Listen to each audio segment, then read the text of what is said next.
పేద ఇంటికి పండుగ తెస్తాడు.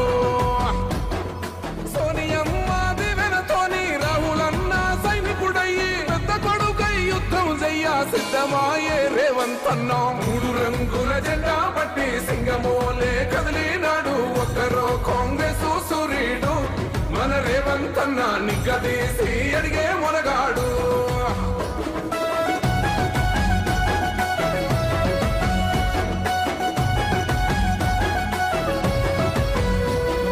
దాడులెన్ని జరిగిన గాని దడువలేదు రేవంత్ అన్న. గంతకంతా ఎత్తుకు ఎదిగాడు.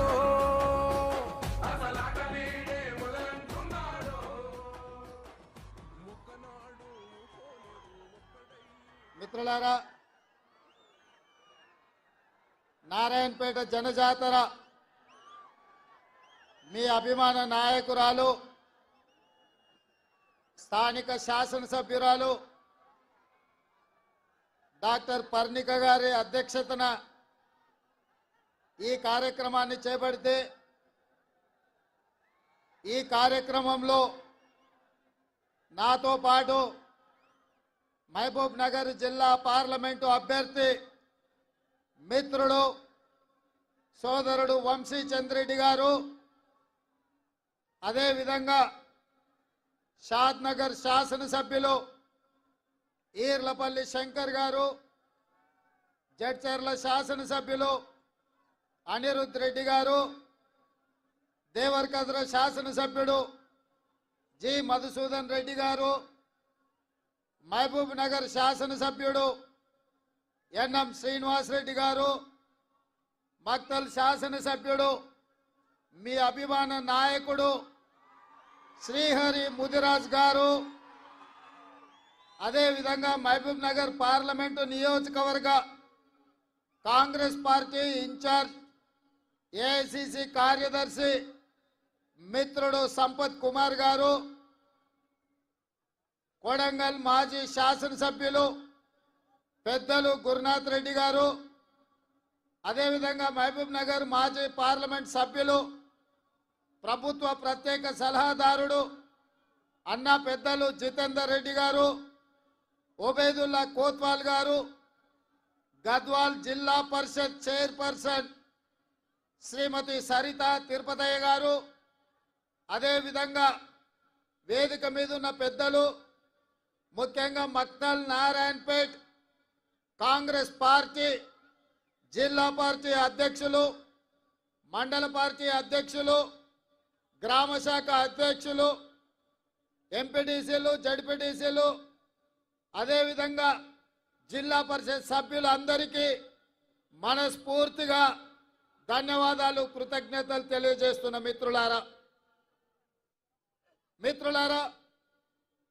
ఈరోజు రాత్రి 8 అయినా వేలాది మంది మీరందరు ఇక్కడ నించొని ఇక్కడ ఉండి కాంగ్రెస్ పార్టీ అభ్యర్థిగా శ్రీమతి సోనియా గాంధీ గారి ఆశీర్వాదంతో ఏఐసిసి అధ్యక్షుడు మల్లికార్జున్ ఖర్గే గారి నిర్ణయంతో కాంగ్రెస్ పార్టీ అభ్యర్థిగా వంశీ చంద్రెడ్డిని ఆశీర్వదించడానికి గెలిపించడానికి వేలాదిగా మీరు వచ్చినందుకు మీకు అందరికీ కూడా మనస్ఫూర్తిగా ధన్యవాదాలు తెలియజేస్తున్నా. ఇదే వేదిక మీద నవంబర్ మాసంలో మీ అందరి దగ్గరకు వచ్చి ఆనాడు ఇక్కడి నుండే మీకు అందరికీ విజ్ఞప్తి చేసిన ఈ ప్రాంత ప్రజలకు చిరపరిచితుడు, కొన్ని దశాబ్దాల కాలం ఈ ప్రాంత అభివృద్ధి కోసం ఈ ప్రాంత ప్రజలకు అండగా నిలబడ్డ కీర్తిశేషులు చిట్టం నర్సిరెడ్డి గారి మన్వరాలు, కీర్తిశేషులు మిత్రుడు వెంకటేశ్వర రెడ్డి గారి కుమార్తె డాక్టర్ పర్ణికను మీరు ఎమ్మెల్యేగా గెలిపించండి. వారి మేనమామ శివకుమార్ రెడ్డి ఆ బిడ్డను కడుపులో పెట్టి చూసుకొని మీకు అండగా నిలబడి ఈడ కాంగ్రెస్ పార్టీ కార్యకర్తలను కాపాడండి. మీరు అండగా నిలబడి గెలిపించండి.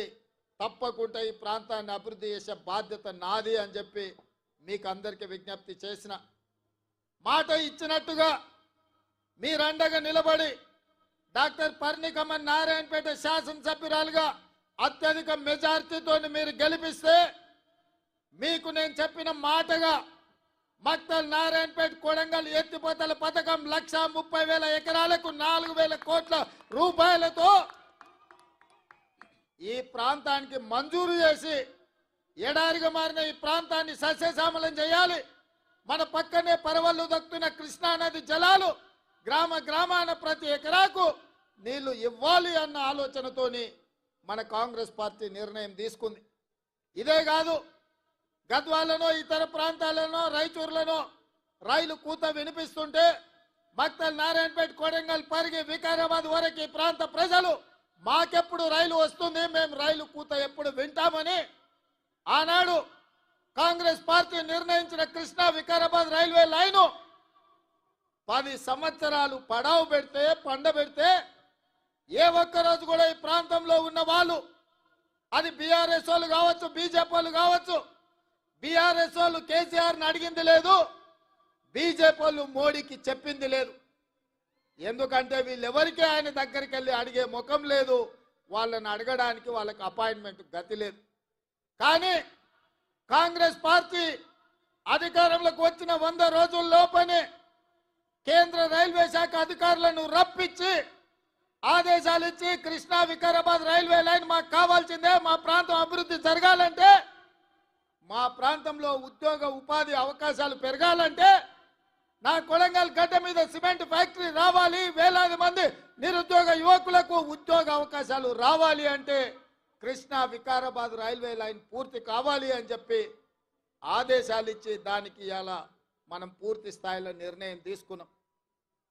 ఇదే కాదు మిత్రులారా, మీరందరు నిలబడి, మీరందరు కష్టపడి, ఇక్కడున్న కార్యకర్తలే తమ రక్తాన్ని చెమటగా మార్చి భుజాలు కాయలు కాసే విధంగా కాంగ్రెస్ పార్టీ జెండాను మోసి 10 సంవత్సరాలు కేసీఆర్ ఎన్ని కేసులు పెట్టినా, ఎంతమందిని జైలుకు పంపించినా, అవసరమైతే మీ ఊపిరొదిలిండ్రు కానీ కాంగ్రెస్ పార్టీ జెండాను వదలలేదు. మీ భుజాలు కాయలు కాసే విధంగా ఇవాళ మహబూబ్ నగర్ పార్లమెంటు నియోజకవర్గంలో 7 అసెంబ్లీలు గెలిపించి 7 మందిని ఎమ్మెల్యేలు చేసిండ్రు. మిత్రులారా, ఈ వేదిక మీద నుంచి తెలంగాణ రాష్ట్రానికి నేను చెప్పదలుచుకున్నా, అయ్యా ఇవాళ మీరు ఆలోచన చేయండి.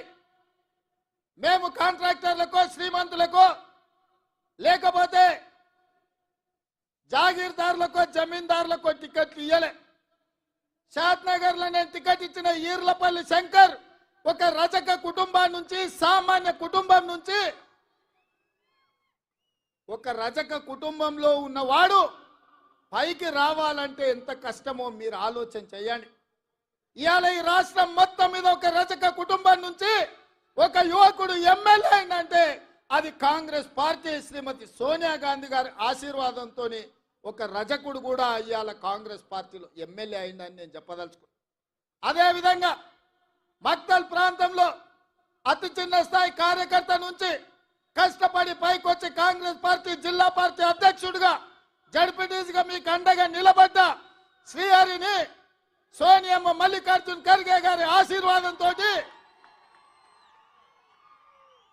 ఒక ముదిరాజు బిడ్డను ఇవాళ మక్తల్ నుంచి ఎమ్మెల్యేగా గెలిపించినాం. ఇది కాంగ్రెస్ పార్టీ వల్ల సాధ్యమైందా, లేకపోతే ఇంకెవరైనా ఈ అవకాశం ఇస్తారా అని నేను అడుగుతున్నా. మిత్రులారా, ఈ రాష్ట్రంలో 119 అసెంబ్లీ నియోజకవర్గాలు ఉంటే 10% జనాభా ఉన్న ముదిరాజులకు కల్వకుంట్ల చంద్రశేఖరరావు ఒక్క టికెట్ కూడా ఇవ్వలే. నేను ఆయనని గడ్డ మీద నుంచి చెప్పిపోయినా, ముదిరాజు సోదరులు పౌరుషానికి మారు పేరు, మాట ఇస్తే మాటకు నిలబడి తల తెగిపడ్డ మడమ తిప్పని జాతి ముదిరాజు జాతి. మీకు టికెట్ ఇయ్యని కేసీఆర్ను గద్దెదించే శక్తి మీ చేతిలో ఉంది, మీరు నడుం బిగించండి అని ముదిరాజు సోదరులకాయల ఈ నారాయణపేట నుంచే నేను విజ్ఞప్తి చేసిన. మాట ఇచ్చినట్టుగానే ఈ రాష్ట్రంలో ముదిరాజులకు టికెట్ ఇవ్వని కేసీఆర్ అధికారంలో ఉండడానికి లేదని ముదిరాజు సోదరులందరూ కేసీఆర్ ని గోతి తీసి పాతి పెట్టి బొందలో పెట్టిండ్రు. ఇవాళ శ్రీహరి మీ ఎమ్మెల్యేగా, మా మిత్రుడుగా, ముదిరాజు బిడ్డగా ఇవాళ శాసనసభకు నాయకత్వం వహిస్తున్నాడు. అదే కాదు మిత్రులారా, ముదిరాజులను ఆనాడు బీసీ ఏ గ్రూప్ లో ఉంటే కొన్ని ప్రత్యేకమైన పరిస్థితుల్లో ఏ గ్రూప్ నుంచి డి గ్రూప్కు మారవడం జరిగింది. ఇవాళ కేసు సుప్రీంకోర్టులో ఉంది. కేసీఆర్ నిర్లక్ష్యం వల్ల, కేసీఆర్ పట్టించుకోకపోవడం వల్ల, కేసీఆర్ సమర్థవంతమైన వాదన తెలంగాణ ప్రభుత్వం నుంచి సుప్రీంకోర్టులో వినిపించకపోవడం వల్ల ఇవాళ ఎన్నో లక్షలాది ఉద్యోగాల నియామకాలలో ముదిరాజు బిడ్డలకు అన్యాయం జరుగుతుంది. ఇవాళ ముదిరాజులను బీసీ డి గ్రూప్ నుంచి ఏ గ్రూపులకు మారవాలి అని అంటే ఈ గడ్డ మీద మళ్ళా కాంగ్రెస్ పార్టీ జెండా ఎగరాలి. మీ తరపున సిపాయిగా ఢిల్లీలో కొట్లాడాలి అంటే మీ వాదన బలంగా వినిపించాలి. మంచి మంచి వకీళ్లను పెట్టి వాదించాలి అంటే వంశీచంద్ర రెడ్డి ఢిల్లీలో ఎంపీగా ఉండాలి. ఇవాళ ముదిరాజ్ సోదరులు నేను ఒక్క మాట ఇవ్వదలుచుకున్న, ప్రత్యేకంగా ఈ రాష్ట్రంలో ఉన్న తెలంగాణలో ఉన్న 10% ముదిరాజు బిడ్డలారా మీరు ఆలోచన చేయండి. మీ బిడ్డకు కేసీఆర్ ప్రాతినిధ్యం వహించే గజ్వేల్ సిద్దిపేట ఉన్న పార్లమెంటు మెదక్కు నీలం మధు ముదిరాజును కాంగ్రెస్ పార్టీ టికెట్ ఇచ్చింది. కానీ అదే కేసీఆర్ నాయకత్వం వహిస్తున్న మెదక్కు కేసీఆర్ వెంకట్రామరెడ్డికి టికెట్ ఇచ్చాడు. మేమేం ఆలోచన చేస్తామో, కేసీఆర్ ఏం ఆలోచన చేస్తాడో మీరు ఒక్కసారి ఆలోచన చేయండి. అందుకే ఇవాళ ఈ వేదిక మీద నుంచి మీకు ఒక మాట ఇవ్వదలుచుకున్నా. మెదక్లో నీలం ముదిరాజుని గెలిపించండి, మహబూబ్నగర్లో వంశీచంద్రెడ్డిని గెలిపించండి, తెలంగాణలో 14 సీట్లు ఇవ్వండి. ఆగస్టు 15 తారీఖు లోపల మీ ముదిరాజు బిడ్డను మంత్రిని చేసే బాధ్యత నాది. మీకు శక్తి ఉంది, మీకు యుక్తి ఉంది, మీకు పట్టుదల ఉంది, మీకు పౌరుషం ఉంది, పోరాడే శక్తి మీకుంది. ఇదంతా సంఘటితమై మీరందరూ ఏకమై తెలంగాణ గడ్డ మీద కాంగ్రెస్ కు 14 సీట్లు ఇవ్వండి. మీ బిడ్డను 15 ఆగస్టు తిరిగే లోపల మంత్రిని చేసే బాధ్యత నేను తీసుకుంటా, మీకు మాట ఇస్తున్నా అని చెప్పి నేను ఈ వేదిక మీద నుంచి మీకు చెప్తున్నా. మిత్రులారా, రాజకీయంగా ఇవాళ ముదిరాజులు వెనుకబడ్డారు, మా మాదిగ సోదరులు వెనుకబడ్డారు. ఉద్యోగ ఉపాధి అవకాశాలలో వాళ్ళకు రావాల్సిన అవకాశాలు రాక పీజీలు పిహెచ్డీలు చదువుకున్న మాదిగ సోదరులు ఇవాళ అన్యాయానికి గురవుతున్నారు. అందుకే మిత్రులారా, మాదిగల ఏబిసిడి వర్గీకరణ మీద 10 సంవత్సరాలు చంద్రశేఖర్ రావు సుప్రీంకోర్టులో కేసు వాదించకపోతే నేను ముఖ్యమంత్రి అయిన ఎంబడే పెద్దలు దామోదర్ నరసింహ గారితో పాటు 8 మంది ఎమ్మెల్యేలను ఢిల్లీకి పంపించి ఉద్దండులైన న్యాయవాదులను పెట్టి మాదిగల వర్గీకరణ ఏబిసిడి జరగాల్సిందే అని చెప్పి కేసును నేను వాదించిపించిన. శాసనసభలో వర్గీకరణ చెయ్యాలి అని కొట్లాడితే ఆయల్ల సంపత్ కుమార్తో పాటు నన్ను మార్షల్స్ పెట్టి పోలీసులను పెట్టి గొర్రెలు నీడ్చినట్టు ఈడ్చి బయట పడేసిండు చంద్రశేఖర్ రావు. ఇవాళ మాదిగలకు అన్యాయం చేసింది చంద్రశేఖర్ రావు కాదా? ఇవాళ నేను అడుగుతున్న మిత్రులారా, కొంతమంది మాదిగ ఉద్యమంలో ఏబిసిడి వర్గీకరణ కోసం కొట్లాడిన వాళ్ళు ఇవాళ నరేంద్ర మోడీ కోటేయండి, భారతీయ జనతా పార్టీని గెలిపించమని అడుగుతారు. నేను ఆ మిత్రుడిని కోరదలుచుకున్నా, నేనేం అనదలుచుకోలే. చంద్రశేఖర్ రావు ఆయనను అరెస్టు చేసి జైల్లో పెట్టినాడు. ఏ ఒక్కరు పలకరించే వాళ్ళు లేకపోతే నేను జైలుకి వెళ్ళి అండగా నిలబడి న్యాయవాదులతో మాట్లాడి బెయిల్ ఇప్పించడానికి కొట్లాడింది నేను. ఆయన వర్గీకరణ కోసం ఈ తెలంగాణలో ఉద్యమాలు చేయడానికి వీల్లేదు, నిరసన తెలపడానికి వీల్లేదు. పోలీసుల నిర్బంధాలు కొనసాగుతుంటే పరేడ్ గ్రౌండ్ లో ధర్మయుద్ధం కార్యక్రమానికి అండగా నిలబడి ఆయన మాదిగల వర్గీకరణకు అండగా నిలబడి వర్గీకరణ జరగాల్సిందే, మాదిగలకు న్యాయం చేయాల్సిందే అని చెప్పి అండగా నిలబడ్డది నేను. అందుకే ఇవాళ సోదరులారా, ఈ వేదిక మీద నుంచి నా మాదిగ సోదరులకు నేను చెప్తున్నా, సిరిసిల్ల రాజయ్య గారిని ఫైనాన్స్ కమిషన్ చైర్మన్ చేసిన, అట్లూరి లక్ష్మణ్ని విప్పుగా అసెంబ్లీలో వేసిన, పాల్వాయి రజనీ కుమార్ని తెలంగాణ పబ్లిక్ సర్వీస్ కమిషన్ లో మెంబర్ చేసిన, Preetham Kumar SC department chairman గా కాంగ్రెస్ పార్టీలో పదవులు ఇచ్చిన. ఇవాళ నా పేసీలో ఐఏఎస్ అధికారి సంగీత సర్వే సత్యనారాయణ సెక్రటరీగా నా పేసీలో ఉందంటే ఒక మాదిగ బిడ్డకు అవకాశం ఇచ్చిన. ఇవాళ మిత్రుడు సంపత్ కుమార్ ఏఐసిసి సెక్రటరీగా మహారాష్ట్రకి ఇన్ఛార్జిగా ఈరోజు వారు ఏఐసిసి సెక్రటరీగా ఉన్నారు. దామోదర్ రాజనరసింహ గారు మంత్రివర్గంలో మంత్రిగా ఉన్నారు. ఇవి సరిపోతాయంటే ఇవి సరిపోవు. నాకు తెలుసు మీ జనాభా ఎంత ఉంది, మీకు ఇన్నాళ్ళు జరిగిన అన్యాయం ఏంది, మీ ఆవేదన, మీ ఆలోచన నాకు తెలుసు. అందుకే రేపు రాబోయే రోజుల్లో పార్టీ తీసుకోబోయే నిర్ణయాలలో, పార్టీ నియామకాలలో మాదిగ బిడ్డలకు న్యాయం చేసి మీకు సముచితమైన స్థానం కల్పించే బాధ్యత కాంగ్రెస్ పార్టీ తీసుకుంటుంది. మల్లికార్జున్ ఖర్గే గారు తీసుకుంటారు. సోనియామ్మను ఒప్పించి మెప్పించి వర్గీకరణను పార్లమెంట్లో చట్టం చేసే బాధ్యత ఇవాళ కాంగ్రెస్ పార్టీ తీసుకుంటుందని చెప్పి మాదిగ సోదరులకు నేను చెప్పదలుచుకున్నా. అదేవిధంగా మిత్రులారా, ఇవాళ కుర్మ యాదవ్ సోదరులు ఆనాడు కేసీఆర్ ఎవరికి సరైన ప్రాతినిధ్యం ఇవ్వకపోతే నేను ఆలోచన చేసి మా మహబూబ్నగర్ జిల్లా నుంచి కుర్మ యాదవ్ సోదరులు ఎక్కువ మంది ఉన్నారు, వాళ్ళ ప్రాతినిధ్యం ఉండాలని నడిగడ్డ, గద్వాలు కోటలో సరిత తిరుపతయ్యను, ఒక కుర్మ యాదవ్ బిడ్డను నేను ఎమ్మెల్యేగా టికెట్ ఇచ్చి గెలిపించడానికి ప్రయత్నం చేస్తే గద్వాల కోటలో కుట్ర చేసి కుతంత్రాలు అన్నీ బీఆర్ఎస్ బీజేపీ ఏకమైపోయింది.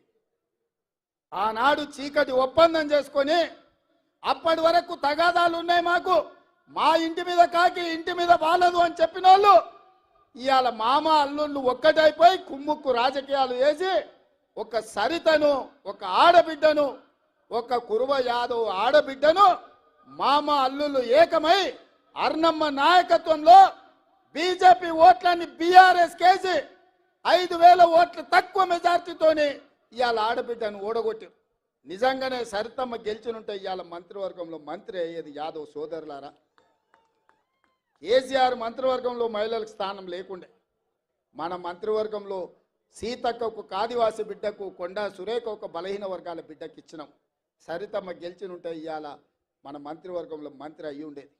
అంటే ఎన్నికలు వచ్చినప్పుడు పేదోళ్ళని గెలవాల్సినప్పుడు పేదలకు న్యాయం చేయాలని కాంగ్రెస్ అనుకున్నప్పుడు బంగ్లా రాజకీయాలు, కుమ్ముక్కు రాజకీయాలు, అర్నమ్మ దివాలకు రాజకీయాలు ఎట్లుంటాయో ఇవాళ కుర్మ యాదవ్ సోదరులారా మీరు ఆలోచన చెయ్యండి. అందుకే ఇక్కడ అన్యాయం జరిగిందని అనిల్ కుమార్ యాదవ్ను హేమీలు ఉద్దండులు యోధులు ఉన్న వాళ్ళని కాదని రాజ్యసభలో మీ యాదవ్ బిడ్డను అనిల్ కుమార్ యాదవ్ను రాజ్యసభలో 10 పైసలు ఖర్చు లేకుండా నామినేషన్ కు 10,000 కూడా పార్టీ కట్టి ఇవాళ 200-300 కోట్లు ఖర్చు పెట్టిన రాని ఎంపీ పదవి ఇవాళ యాదవ్ల బిడ్డకు కాంగ్రెస్ పార్టీ ఇచ్చింది.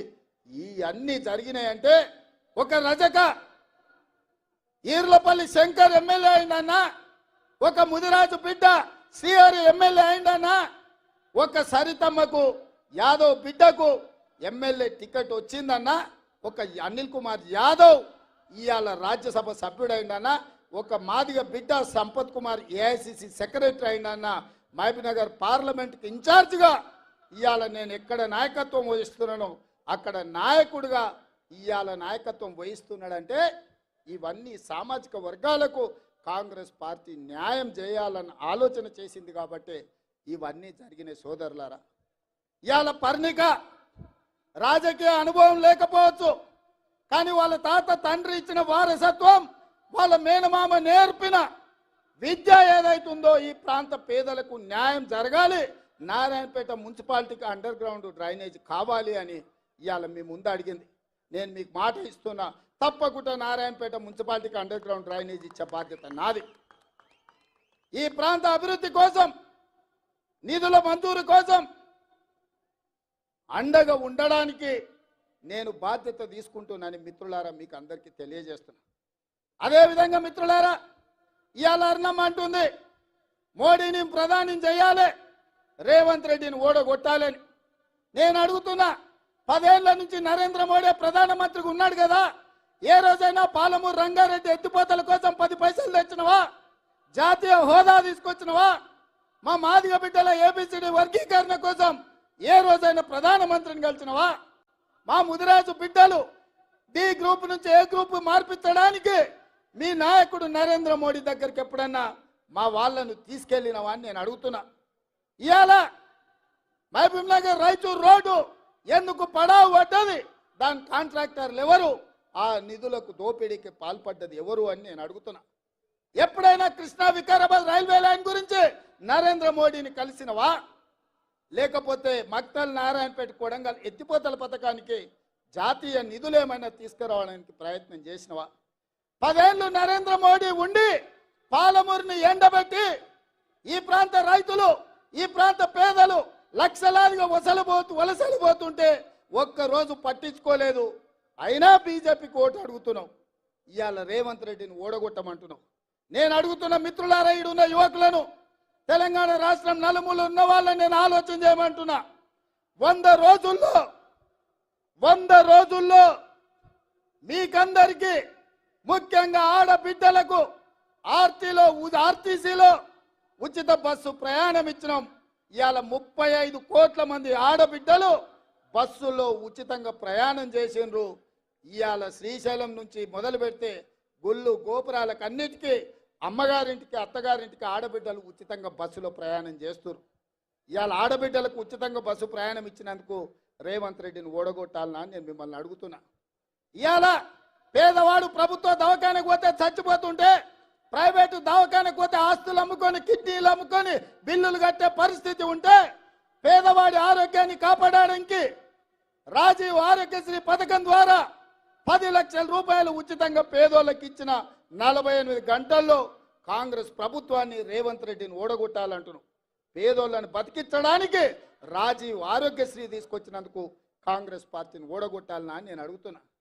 ఇవాళ కట్టెల పొయ్యితో కన్నీళ్లు గార్చుకుంటూ ఆ పొగ ఊపిరితిత్తులకు పోయి క్యాన్సర్ వచ్చి చచ్చిపోతున్న ఆడబిడ్డలకు ఆనాడు 400 రూపాయలకే సోనియమ్మ సిలిండర్ ఇస్తే, ఈ మోడీ పాడుగాను మోడీ వచ్చి 12 నూర్లు చేసిండు సిలిండర్. 1200 సిలిండర్తో కొనలేక మళ్ళా అటుకెక్కిచ్చిన గ్యాస్ పొయ్యి సిలిండర్ను కిందికి దించి ఆడబిడ్డలకు 500 రూపాయలకే సిలిండర్ ఇచ్చినందుకు కాంగ్రెస్ను రేవంత్ రెడ్డిని ఓడగొట్టాలని నేను అడుగుతున్నా. మీరు ఆలోచన చేయండి మిత్రులారా. ఇవాళ ప్రతి పేదవాడికి, వ్యవసాయం ఉన్న వాళ్ళకే భూమికి వ్యవసాయానికి ఉచిత కరెంటు ఉంది.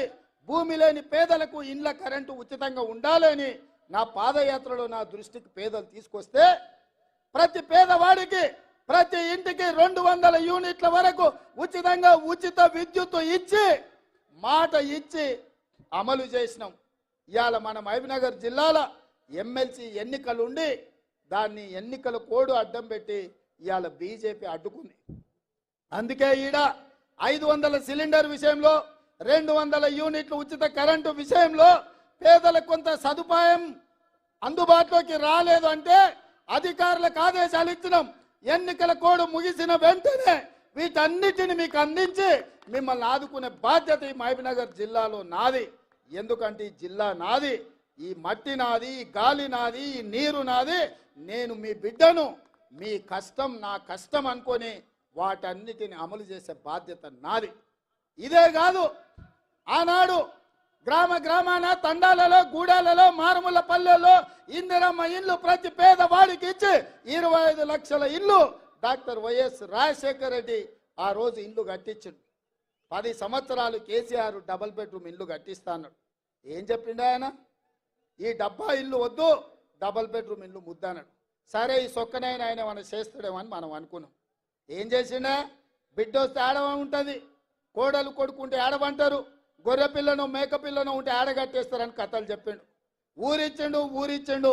ఊరవతలో 2 డబుల్ బెడ్రూమ్ ఇల్లు కూడా కట్టియాలి. మీకు ఎవరికైనా డబుల్ బెడ్రూమ్ ఇల్లు వచ్చినాయా? ఎవరికైనా వచ్చినాయా? మాటిచ్చి మోసం చేసి డబుల్ బెడ్రూమ్ ఇల్లు ఇవ్వనందుకు కేసీఆర్ను గోతి తీసి బొందబెట్టిన సంగతి ఇవాళ కేసీఆర్కు అర్థమైతలేదా అని నేను అడుగుతున్నా. ఇవాళ నేను రాగానే 4,50,000 ఇల్లు, ప్రతి నియోజకవర్గానికి 3,500 చొప్పున 22,500 కోట్ల రూపాయలు పేదవాడికి ప్రతి ఇందిరమ్మ ఇంటికి 5 లక్షలు ఉచితంగా ఇవ్వాలని నేను నిధులు మంజూరు చేస్తే ఇవాళ రేవంత్ రెడ్డిని ఓడగొట్టుండ్రి, కాంగ్రెస్ పార్టీని పడగొట్టంటుండ్రు. ఎవరంటుండ్రా? బీఆర్ఎస్ వాళ్ళు అదే అంటారు, బీజేపీ వాళ్ళు అదే అంటారు. అందుకే మిత్రులారా, మీరు ఆలోచన చేయండి.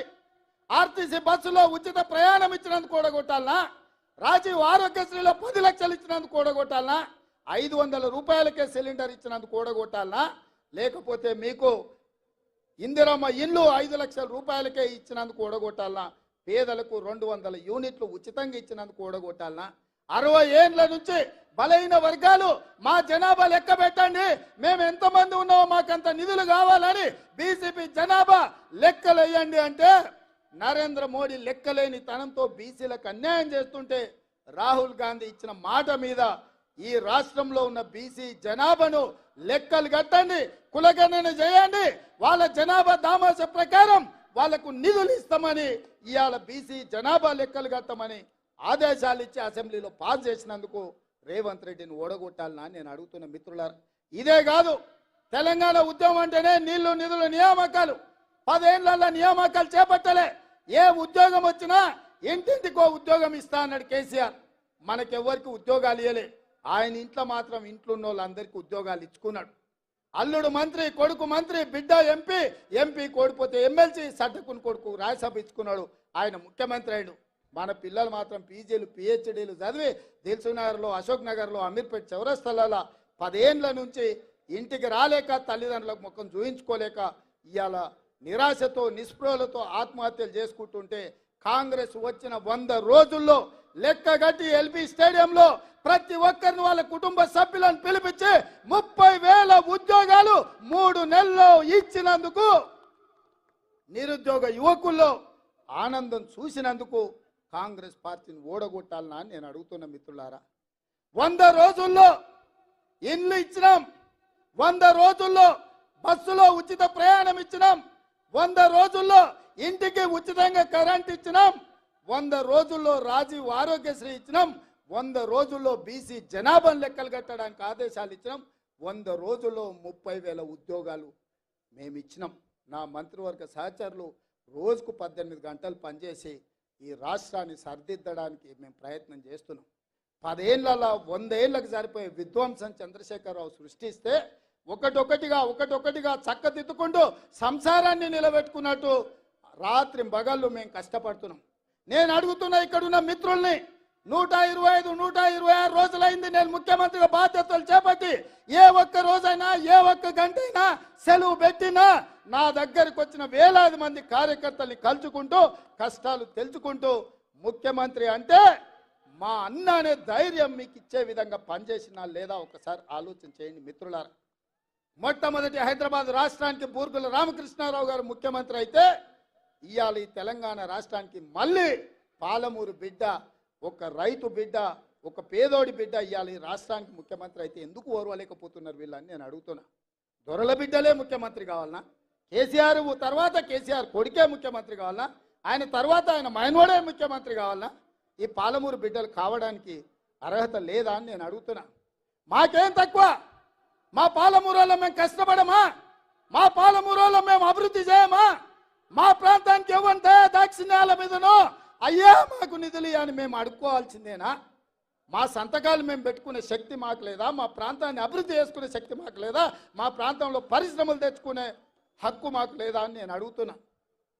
ఇవాళ దొంగలతో చేరి కుట్రలు కుతంత్రాలతోని అర్ణమ్మ బీజేపీ ముసుగులో బీఆర్ఎస్ వాళ్ళతో కుమ్ముకై ఇవాళ రేవంత్ రెడ్డిని పడగొట్టాలి, రేవంత్ రెడ్డిని బలహీనం చేయాలి, తద్వారా పాలమూరు జిల్లాను ఎండబెట్టాలన్న ఆలోచన చేస్తుంది. ఇవాళ మీరు ఆలోచన చేయండి.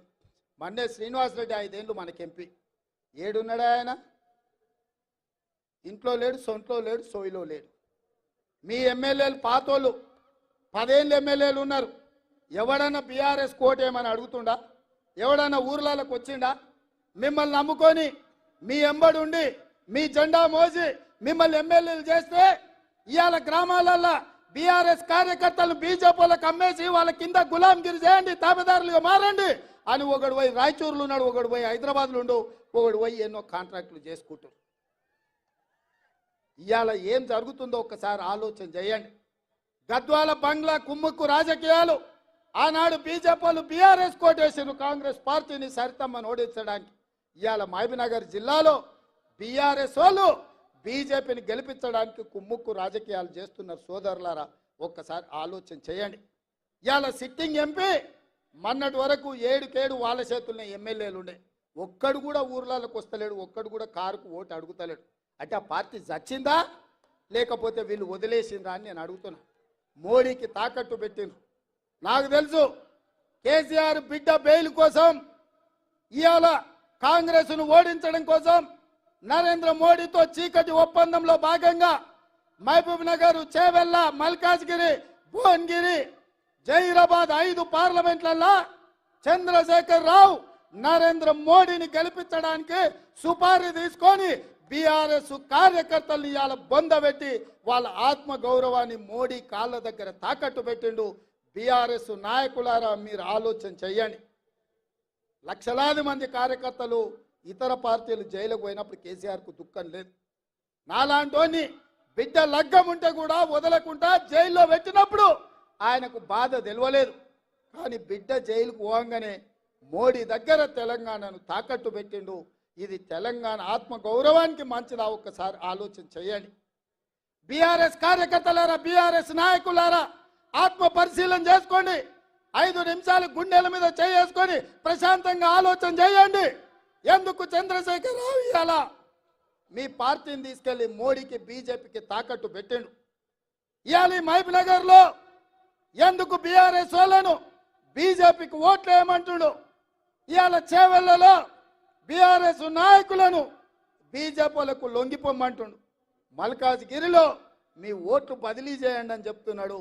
భువనగిరిలో ఎందుకు చెప్తుండు? జహీరాబాద్లో ఎందుకు చెప్తుండు? ఎందుకంటే ఈ 5 సీట్లు మొత్తం 14లో ఈ 5 సీట్లు మనం గ్యారెంటీగా గెలుస్తాం. ఈ అన్నిటిని దెబ్బతీస్తే రేవంత్ రెడ్డిని దెబ్బతీయొచ్చు అని ఒక ఆలోచన చేస్తున్నాడు. నా మీద కోపం ఉంటే నా మీద చూపియండి, చేతనైతే నాతో కొట్లాడు. మీరు మొగోళ్ళు అయితే మా కార్యకర్తలతో కొట్లాడండి. రండి గ్రామాలకు అడగండి ఓట్లు. మేము తప్పులు చేస్తే ప్రజలకు చెప్పండి. 100 రోజుల్లో నన్ను గద్దె దించమంటుండు కేసీఆర్, కానీ 10 ఏళ్ళు గద్దె మీద ఉన్న మోడీని ఎందుకు గద్దె దించమంటలేడు? మిత్రులారా మీరు ఆలోచన చేయండి. 100 రోజుల్లో నేను ఇన్ని పనులు చేసిన, ఇంకా చేయాల్సినవి ఉన్నాయి. ఇవాళ ఎన్నికల కోడ్ వచ్చింది కాబట్టి ఇవాళ రైతు రుణమాఫీ నేను చేయలేకపోయినా. అందుకే ఈ నారాయణపేట గడ్డ మీద నుంచి తెలంగాణ రైతాంగానికి 69 లక్షల రైతులకు నేను మాట ఇస్తున్నా. ఆగస్టు 15 తారీఖు లోపల 2 లక్షల రూపాయల రైతు రుణమాఫీ చేసి తీరుతా. ఎట్లయితే మక్తల్, నారాయణపేట, కొడంగల్ ఎత్తిపోతల పథకం పూర్తి చేసినో, ఎట్లయితే ఆర్టీసీ ఉచిత ప్రయాణం ఇచ్చినో, ఎట్లయితే 500 రూపాయలకు సిలిండర్ ఇచ్చినో, అట్లనే 15 ఆగస్టు లోపల 2 లక్షల రూపాయల రైతు రుణమాఫీ చేస్తా. ఏకకాలంలో ఏక మొత్తంలో మీకు రుణమాఫీ చేసే బాధ్యత నాది. మీ బిడ్డను నేను. ఇదే కాదు, 500 రూపాయలు బోనస్ అన్నాడు. వచ్చేసారి పండించే వడ్లకు 500 రూపాయలు బోనస్ ఇచ్చి ప్రతి గింజ, చివరి గింజ వరకు కొనుగోలు చేసే బాధ్యత నాది. నా తెలంగాణ రైతాంగ సోదరులకు నేను మాట ఇస్తున్న మిత్రులారా. అందుకే మిత్రులారా, మీ బిడ్డ ఇయ్యాల తెలంగాణ ముఖ్యమంత్రిగా ఉన్నాడు. మనం ఏదన్నా చిన్నదో పెద్దదో ఎమరుపాటుగా ఉన్నా కునుకు తీసినట్టు కళ్ళు మూసుకుంటే కుట్రలు ఉన్నాయి, కత్తులు తీసుకొని బయలుదేరిండ్రు. ఇవాళ ముందలనే యుద్ధం కాదు, వెనకాల కూడా యుద్ధం చేయాల్సిన పరిస్థితి వచ్చింది.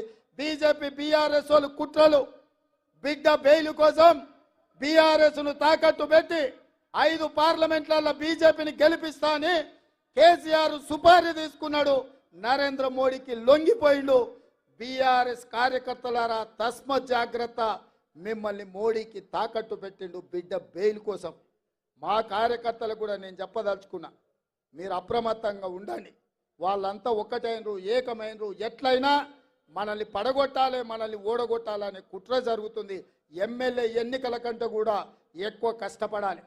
ఎక్కడ కూడా నాకు తెలుసానో, నాకు కావాల్సిన వాళ్ళనో, మా చుట్టపోలను అప్రమత్తంగా ఉంటే ఇవాళ ఈ అధికారంలో ఉండే కార్యకర్తలకు మేలు చేయాలన్న ఆలోచనతో మనకంత నష్టం జరుగుతుంది. ఈ ఎన్నికలైన మరుక్షణం సర్పంచ్, ఎంపీటీసీ, ఎంపీపీ, జడ్పీటీసీ, స్థానిక సంస్థల ఎన్నికలు రాబోతున్నాయి. ఇవాళ మీరు ఊర్లలో పట్టు వదిలిందంటే రేపు ఎవడో ఒకడు మోపైతాడు. వాడు సర్పంచ్కి వస్తాడు, వాడు వార్డు మెంబర్కి వస్తాడు, వాడు ఎంపీటీసీకి వస్తాడు, వాడు ఎంపీపీకి వస్తాడు, వాడు జడ్పీటీసీకి వస్తాడు. రేపు మీ ఎన్నికలలో కూడా మీకు తలకాయ నొప్పి అవుతుంది. ఎన్నికల ఖర్చు తడిసి మోపెడవుతుంది. ఎంపీ ఎన్నికలైన ఎంబడే 2 నెలలు తిరగకముందే మీ స్థానిక సంస్థల ఎన్నికలు పెట్టే బాధ్యత నాది. మిమ్మల్ని గెలిపించే బాధ్యత నాది. ఇవాళ ఎవరైతే బూతులలో మెజారిటీ తెస్తారో ఎవరైతే పార్టీ జెండా కష్టపడి మోస్తారో, ఎవరైతే పార్టీ గెలుపులో భాగస్వాములుగా ఉంటారో వాళ్ళందరినీ గుర్తుపెట్టి ఎట్లయితే శంకర్కు, శ్రీహరికి, సరితకు, పర్ణికకు, అరవింద్కో లేక అనిరుద్ధ్కో, మధుకో, ఎన్నంకో ఎట్లయితే కష్టపడ్డోళ్లకు టికెట్లు ఇచ్చినామో మీకు టికెట్లు ఇచ్చి గెలిపించుకునే బాధ్యత పార్టీ తీసుకుంటుంది. మిత్రులారా, మీ శ్రమ ఊరికే పోదు, మీ త్యాగం గాలికి వదిలేయము. మీ త్యాగాన్ని గుర్తుపెట్టుకుంటాం, మీకు అవకాశాలు కల్పిస్తాం. రేపు జరగబోయే ఎన్నికలలో ఇవాళ గ్రామాలలో ఇందిరమ్మ కమిటీలు వేయాలనుకున్నాం.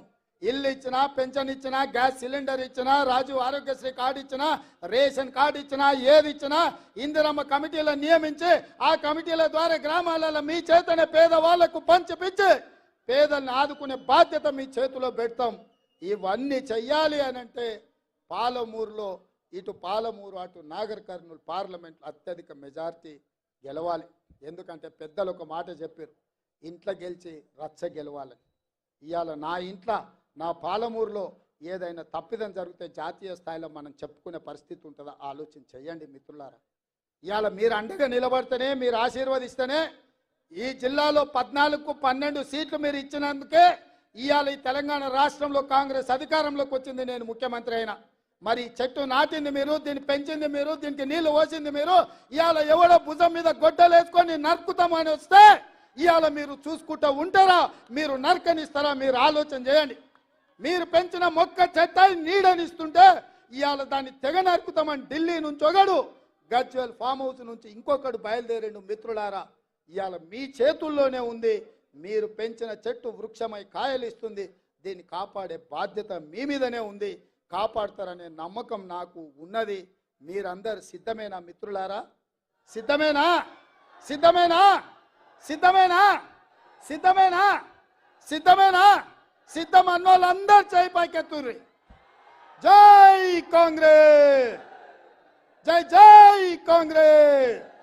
హస్తం గుర్తుకే, హస్తం గుర్తుకే.